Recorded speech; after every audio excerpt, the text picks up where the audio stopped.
Hi, Thomas Hyman here, founder and CEO of Realty Partners, and I just wanted to share with you some quick thoughts regarding buyer tours, working with buyers as a buyer agent and organizing home tours. And I just had a conversation with one of our agents, and I wanted to share that with you. You may have heard the saying, show the crappy houses first and then the nice one that you want to sell.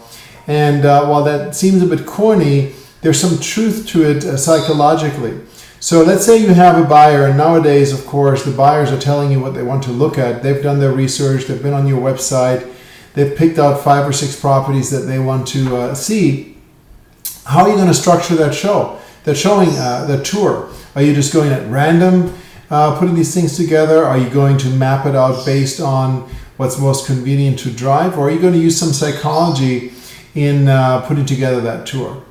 Personally, what I would strongly suggest and what I used to do, if you don't know the area intimately, I would do a drive-by.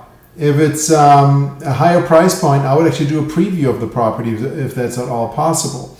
But at a bare minimum, I would drive by and get a feeling from the outside of the home, what kind of area is it, what kind of neighborhood is it, what's the feel I get for it, and how does that match what my buyers are looking for. And hopefully you have a pretty good idea by the time you take them out as to what's the most important to them, what they're looking for, what some of their hot buttons are.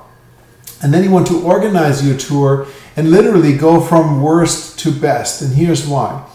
If you're going to create that contrast by showing them the properties that are least likely to meet their needs first, and then the best homes at the end, you're going to create that contrast where now that you're getting to the best home, they're going to remember the properties that they looked at before, and that contrast is going to really help them make a decision on that property. If on the other hand, you show them the best home first and then take them to a bunch of other homes that you really know aren't going to meet their needs, then what's going to happen? First of all, the first home that they looked at that would have met their needs is so far back that they don't really fully remember it and appreciate it. Plus, they probably didn't spend a lot of time in there because it's just the beginning of the tour. So now you're going to be at that dilemma where, okay, can we go back and look at that first home again? Or that's best case scenario. Worst case scenario, they just semi-forgot about the first home, but they're just frustrated because they've just seen bad home after bad home. And they're going, let's sleep on it and we'll, revisit it tomorrow.